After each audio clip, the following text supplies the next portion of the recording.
हिंदी की साहित्यकार डॉक्टर पुष्पा सक्सेना की कहानी विकल्प नहीं कोई आज आपके सामने प्रस्तुत करने जा रहे हैं। बम्बई से गोवा जाने वाले जहाज का अंतिम सायरन बज चुका था। लंगर उठा। जहाज के चलते ही हर्ष ध्वनि के साथ विदा के स्वर गूंज उठे। केबिन में मनीष सामान सहेजने, उसे व्यवस्थित करने में व्यस्त था। नन्हा राहुल उनका सहयोगी बना सहायता कर रहा था। रेलिंग पर टिकी सौम्या दूर तक फैले निस्सीम सागर को देखती कहीं खो चुकी थी। जहाज से टकराती लहरें मानो उसके सीने पर सिर पटक पटक कर हाहाकार कर रही थीं। 10 वर्षों पूर्व की सागर यात्रा सजीव हो उठी थी। सुनो, तुम्हारा वो छोटा ब्रीफकेस कहाँ है?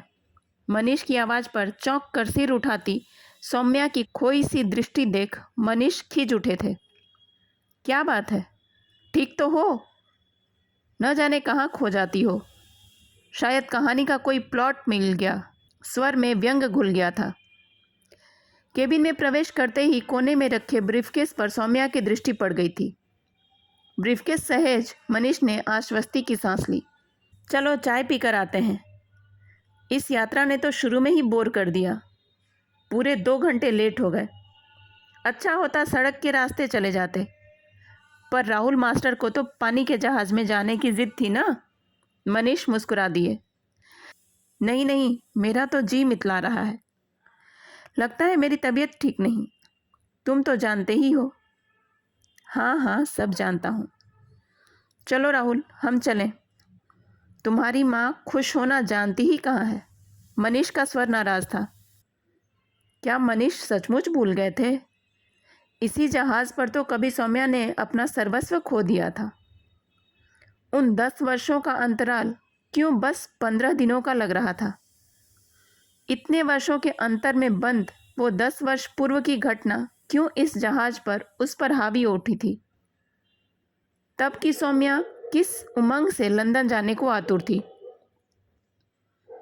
आशु को गोद में लिए जैसे ही जहाज पर चढ़ने लगी थी, अचानक पीछे से आशु को खींच खिलखिलाते रोहित ने उसे कितना चौंका दिया था।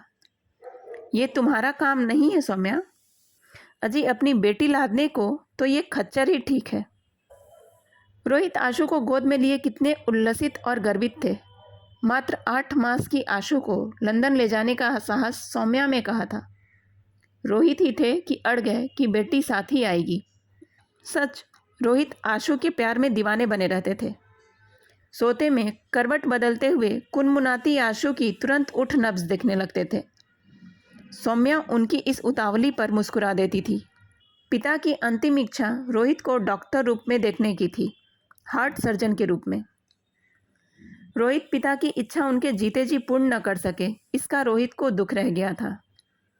हार्ट सर्जरी में विशेषज्ञ रोहित को जब 3 वर्ष के लिए लंदन के एक अस्पताल से आमंत्रित किया गया तो रोहित पुलक उठे थे। माँ के मुख पर अचानक छा गया विषाद देख उन्हें अपना निर्णय बदलते देर नहीं लगी थी। नहीं माँ, मैं विदेश नहीं जाऊँगा। पापा का स्वप्न यहीं इसी शहर में साकार करूँगा। रोहित ने प्यार से माँ का कंधा पकड़ उन्हें सांत्वना देनी चाहिए थी। छी, पागल हो गया है क्या? ऐसे अवसर भला क्या बार बार मिलते हैं? तू बड़ा सर्जन बनकर आएगा तो कितनी खुशी होगी उनकी आत्मा को। अपने विषाद को माँ ने एक पल में पोंछ डाला था। फिर माँ ने ही जिद की थी सौम्या को साथ भेजने की। सौम्या और आशु को साथ साथ ले जाते रोहित माँ को अकेला छोड़ते अपराधी सा महसूस कर रहे थे। रोहित का संकोच देख माँ ने ही मीठी झिड़की दी थी। ना बाबा, तुम्हारे पीछे मैं इन दोनों का बंधन कहाँ पालूंगी? अकेली जान ठहरी, जहाँ जी चाह चली जाऊंगी। पानी के जहाज से यात्रा का प्रस्ताव रोहित का था। पूरे 1 महीने का समय है। लहरों पर 15 दिन तारों की छांव में एक अनुभव होगा सौम्या।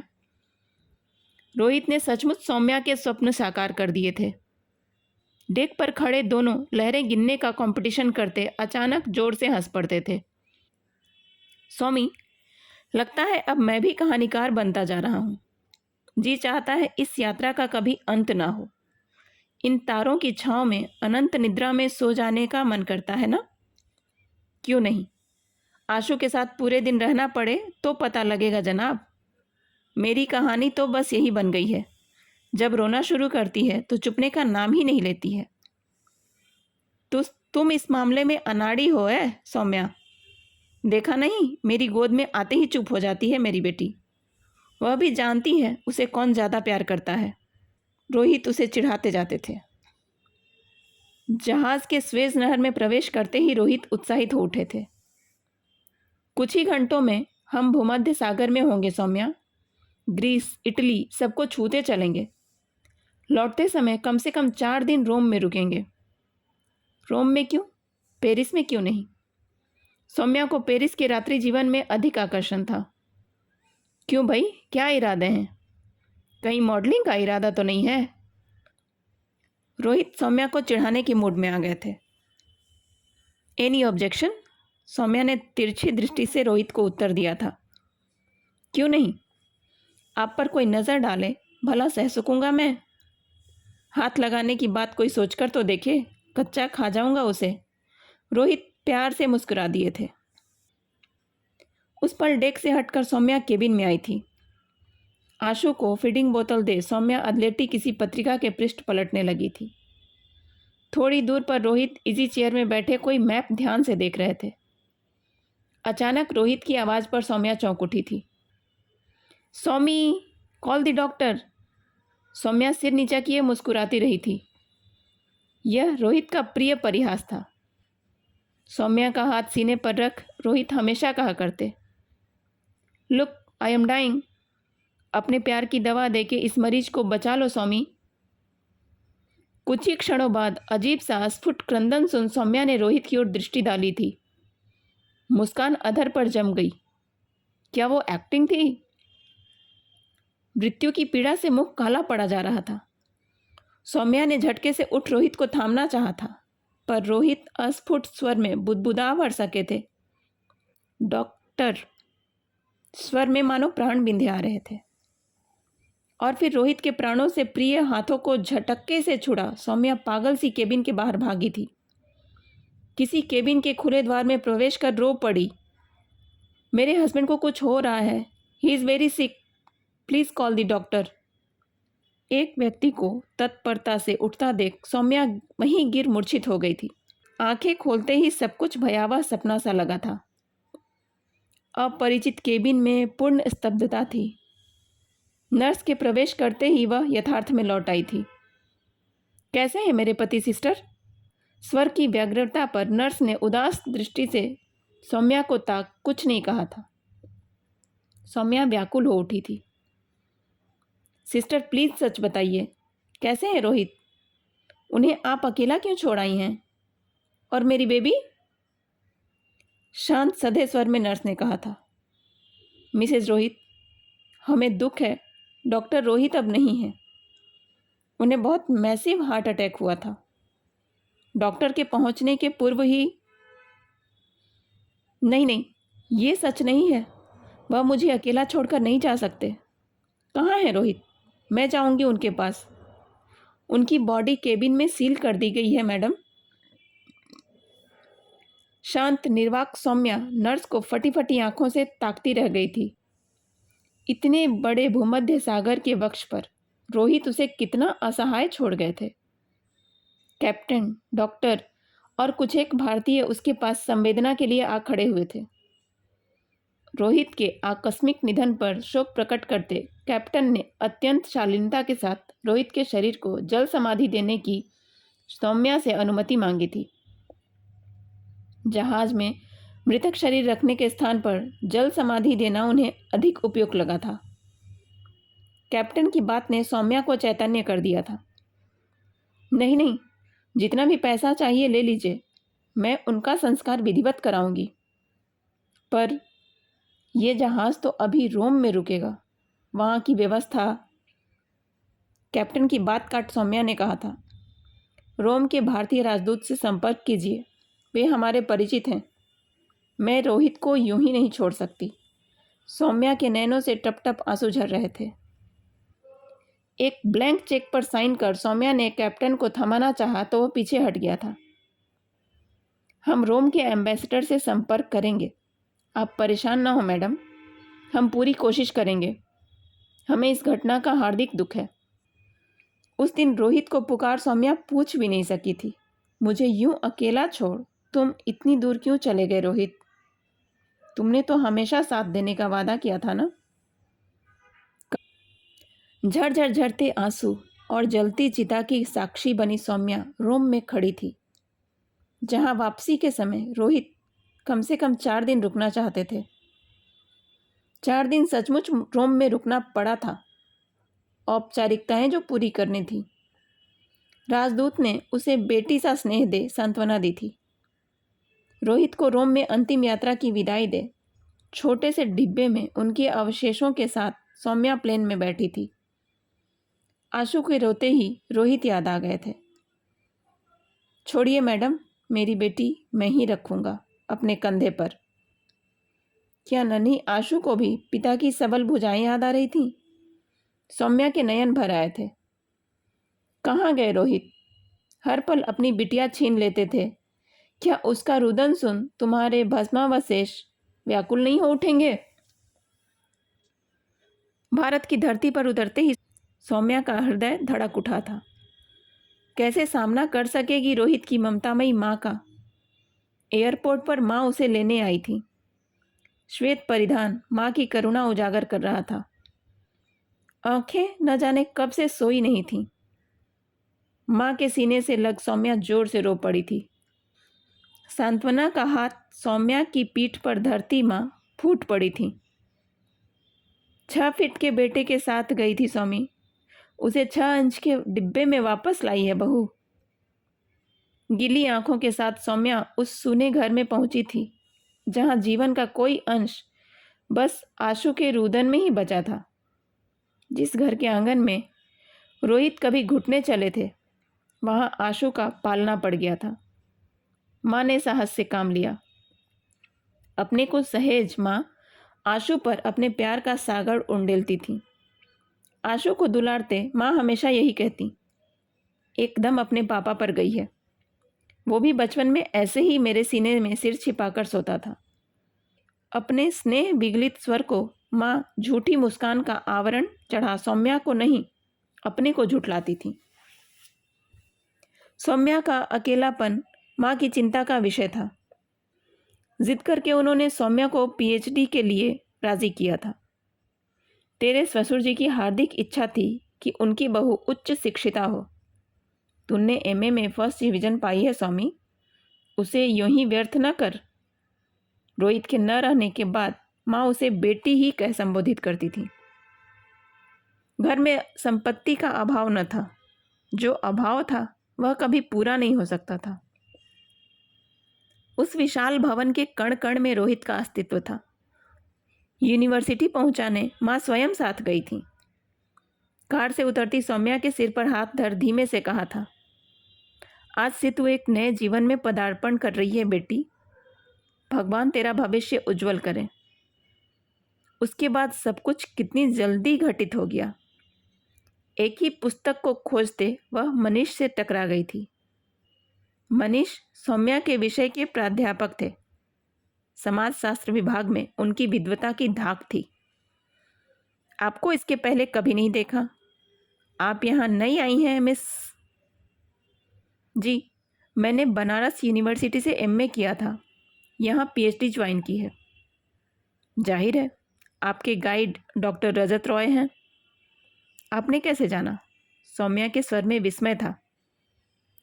अजी, आप जैसी ज़हीन लड़कियों को डॉक्टर राय भला कभी हम जैसों के लिए छोड़ेंगे? मैं ज़हीन हूँ यह तो सच नहीं। सौम्या के गंभीर मुख पर मंद स्मित तैराया था।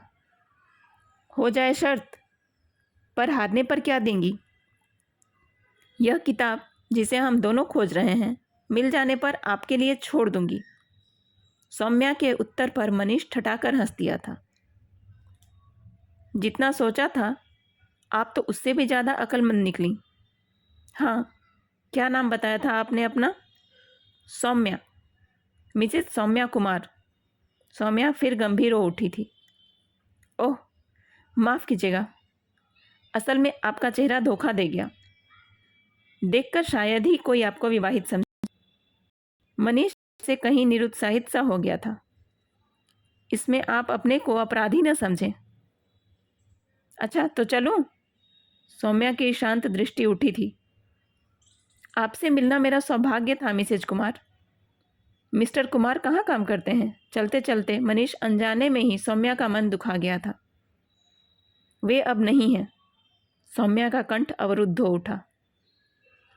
हे ईश्वर, आज मेरा दिन ठीक नहीं। ऐसा लगता है आपका मन दुखाने के लिए ही आज आपसे मिला था। मुझे क्षमा कर सकेंगी सौम्या जी? मैं सचमुच दुखी हूँ। जिसने कोई गलती ही नहीं की उसे किस बात की क्षमा करूँ? मनीष सहाय, आपके विभाग में ही हूँ। कभी किसी काम आ सकूँगा, अपना सौभाग्य मानूंगा। धन्यवाद। संक्षिप्त उत्तर दे सौम्या चल दी थी। सौम्या का मौन मनीष को छू गया था। विभाग या लाइब्रेरी में अक्सर ही मनीष मिल जाते थे। सौम्या उनकी सहृदयता से प्रभावित थी। सौम्या को गंभीरता के कवच से बाहर मनीष खींच ही लाते थे। सौम्या जी, ये जो गंभीरता का मुखौटा आपने ओढ़ रखा है, इसे डॉक्टर राय के लिए छोड़ दें। यहाँ तो बस हम दो ही हैं। आप हंसती हुई ही अच्छी लगती हैं। डॉक्टर राय को गंभीर अच्छी लगती हूँ?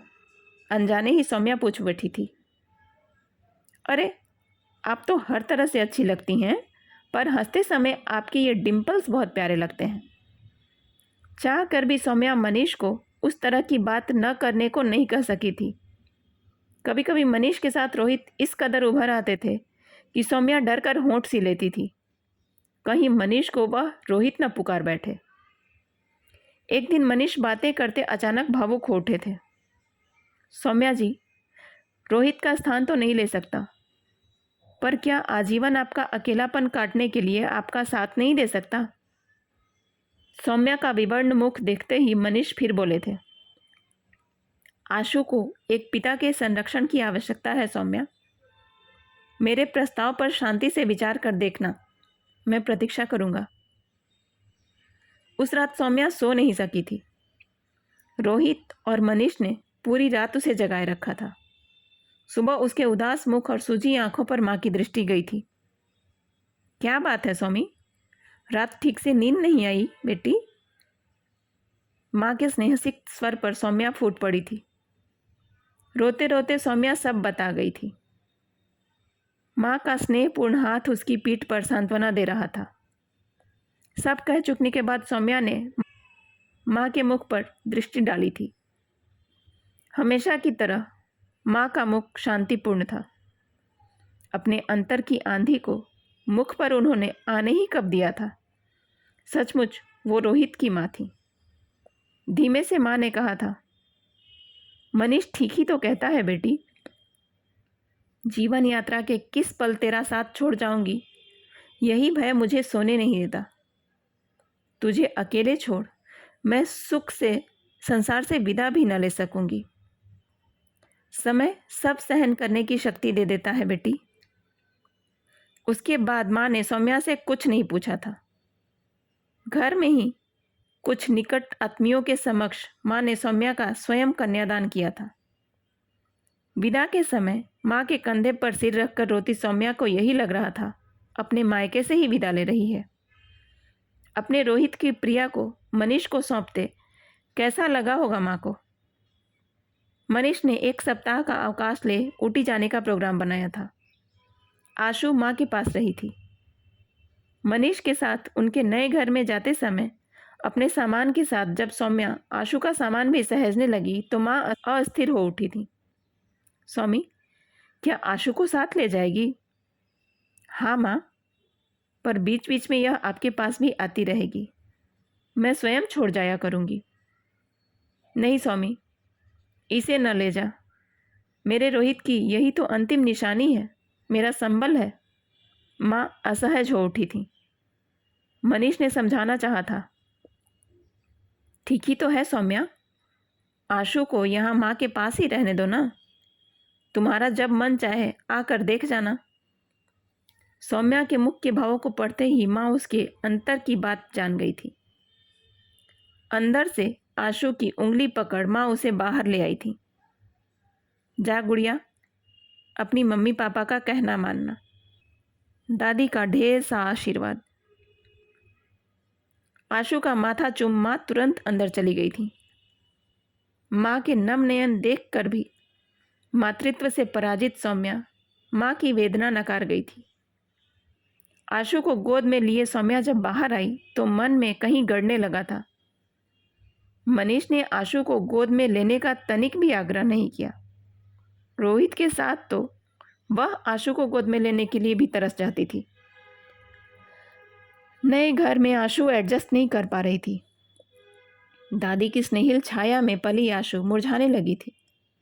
बात बात में खींचती रोती आशु कभी कभी समस्या उत्पन्न कर देती थी। मनीष ने दो एक बार दबी जबान में सौम्या को समझाना चाहा था। आशु को माँ के पास छोड़ना ही ठीक होगा सौम्या, माँ कितनी अकेली पड़ गई हैं। सौम्या को मनीष का यह प्रस्ताव असहज प्रतीत होता था। कभी कभी रात में आशु के लगातार रोने पर मनीष खींच उठते थे। अपना तकिया उठा ड्राइंग रूम के सोफे पर जा सोते थे। कभी सौम्या को महसूस होता अपने दोनों के बीच मनीष को आशु की उपस्थिति अनाधिकार चेष्टा सी लगती थी। कभी तो सचमुच मनीष आशु की जिद पर बुरी तरह झुंझला उठते थे। उस समय कल्पना में रोहित का उदास मुख सौम्या को आहत कर जाता था। नन्ही आशु मनीष के झुंझलाने पर सौम्या से चिपक सहम जाती थी। राहुल के जन्म के बाद मनीष आशु को भूल ही गए थे। राहुल को गोद में उठाए मनीष को टुकुर टुकुर ताकती आशु को देख सौम्या का रोने को जी चाहता था। सुनो, इसे भी कभी कभी गोद ले लिया करो, साथ बैठकर प्यार कर लिया करो। मैंने कभी झिड़का तो गांठ बांध लेती है। कभी उसकी आंखों में देखो तो पता लगे कितनी नफरत है उसे मुझसे। छी, कैसी बातें करते हो, बच्ची है भला वो। छोड़ो सौम्या, उसे प्यार करने को तुम अकेली ही काफ़ी हो। कभी तो लगता है उसके कारण राहुल पर भी तुम उतना ध्यान नहीं दे पाती हो। सौम्या के उत्तर की प्रतीक्षा किए बिना मनीष चले गए थे। उस दिन के बाद सौम्या आशु को प्यार करते सतर्क सी रहती थी। कहीं मनीष कुछ फिर न कह दें। डबडबाई आंखों से जब कभी आशु मनीष द्वारा किए अन्याय की शिकायत लेकर आई तो सौम्या क्या प्रतिकार कर सकी थी। सिसकती आशु को सीने से लगाने का साहस भी मनीष के सामने सौम्या खो चुकी थी। आशु के प्रति प्यार में मनीष की कृपणता के आगे रोहित का प्यार सौम्या की खिल्ली उड़ाने लगा था। अंततः सीने पर पत्थर रख आशु को उसकी दादी के पास छोड़ने गई थी। माँ संभालो अपनी थाती, मैं हार गई। छी, इस तरह मन छोटा नहीं करते स्वामी। जीवन की थकी सांस में किस बंधन में डाल रही है मुझे, कैसे संभाल सकूंगी इसे। माँ का स्वर थका हुआ था। माँ, मैंने सोचा था मनीष से आशु को पिता का प्यार मिलेगा, पर यहीं तो तू गलती कर गई स्वामी। पिता का प्यार कहती तो बात समझ में आती। पिता सा प्यार, भला इस शब्द का क्या अर्थ। यह तो अर्थहीन हुआ ना। माँ, सौम्या समझ नहीं सकी थी। कोई किसी का विकल्प बनकर स्वीकारा जाए तो उससे विकल्प की ही आशा रखनी चाहिए ना स्वामी। मैंने किसी विकल्प के रूप में स्वीकारा माँ। क्यों, मनीष को तूने आशु के लिए पिता के विकल्प के रूप में नहीं स्वीकारा क्या। हमेशा यही तुलना करती रही। अगर रोहित होता तो आशु को यूं प्यार करता, यूं दुलारता। तूने मनीष को विकल्प समझा, पर याद रख स्वामी, कोई किसी का विकल्प नहीं होता। आशु को गोद में उठा माँ अंदर चली गई थी। आज आशु सौम्या से कितनी दूर अपनी स्नेही दादी के पास बैठी अपने पापा के बचपन की कहानियाँ सुन रही होगी। सौम्या को लगता उसने आशु को माता पिता दोनों के प्यार से वंचित कर दिया था। छोटे से मुख को कोहनी पे टिकाए आशु दूर क्षितिज में जब देखती तो सौम्या को लगता आशु अपने पापा को खोज रही है। क्या देख रही है आशु? पापा उस बादल के पीछे छिपे हैं ना मम्मी। जब बादल हटेंगे तो पापा सामने आ जाएंगे। माँ ने आशु को सत्य से परिचित कराना ही ठीक समझा था। सौम्या के विरोध पर शांत सधे स्वर में माँ ने कहा था, बड़ी होकर जब यह सत्य जानेगी तो शायद स्वीकार कर पाना कठिन होगा सौम्या। इसे विकल्प स्वीकार करने का साहस मिलना ही चाहिए।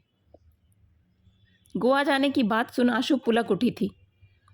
मैं भी गोवा चलूंगी मम्मी। पर तुम्हारी छुट्टियां नहीं हैं। पढ़ाई मिस करोगी तो रिजल्ट अच्छा नहीं होएगा। मनीष ने सौम्या की जगह उत्तर दिया था। मैं तुम्हारे लिए ढेर सी सीपियाँ लाऊंगा दीदी, इतनी इतनी बड़ी लाऊंगा, नन्हे राहुल ने दीदी को सांत्वना दी थी। चलते समय आशु की आंखों से ढुलकी सीपियाँ सौम्या अपने आंचल में समेट लाई थी। मनीष का एक सेमिनार गोवा में आयोजित किया गया था। सौम्या और राहुल भी मनीष के साथ गोवा जा रहे थे, पर आशु? मम्मी देखो, बाहर कितना तूफान आ रहा है, कहीं लहरें हमारे जहाज को उलट न दें। सौम्या की आंखों में आंसू देख राहुल डर गया था। मम्मी डरो नहीं, जहाज को कुछ नहीं होगा। सौम्या ने कितना चाहा था गोवा जहाज से न जाए, पर मनीष से यह कहने का साहस वह न सह सकी थी। एक बार उसकी अनमनस्कता पर मनीष ने कहा था, जो चला गया उसके नाम को लेकर जी रही हो, जो जीवित है उसका शायद अस्तित्व न के बराबर है। उस बात को सुनने के बाद भला जीवन में फिर सौम्या वही सत्य दोहरा सकती थी? तूफान के आसार बढ़ते जा रहे थे। केबिन का द्वार खोलते मनीष अंदर आ गए थे। लगता है इस बार मानसून जल्दी आ रहे हैं। कहीं मौसम खराब हो गया तो गोवा जाना बेकार हो जाएगा। मनीष के मुख पर आए खींच के भाव देख सौम्या सोचने लगी, क्या मनीष उस तूफान को बिल्कुल भूल गए जो सौम्या झेल चुकी थी? लेकिन वह स्वयं भी उस तूफान को क्यों दोहरा रही है? चलते समय आशीर्वाद देती माँ ने यही तो कहा था, यह दोहरा जीवन कब तक जिएगी सौम्या? रोहित तेरा अतीत था जो बीत गया, मनीष तेरा आज है और वही सत्य है। मनीष किसी का विकल्प नहीं है बेटी। बाहर क्षितिज से उठती घनी मेघमालाओं से आशु का उदास चेहरा झांकता लग रहा था।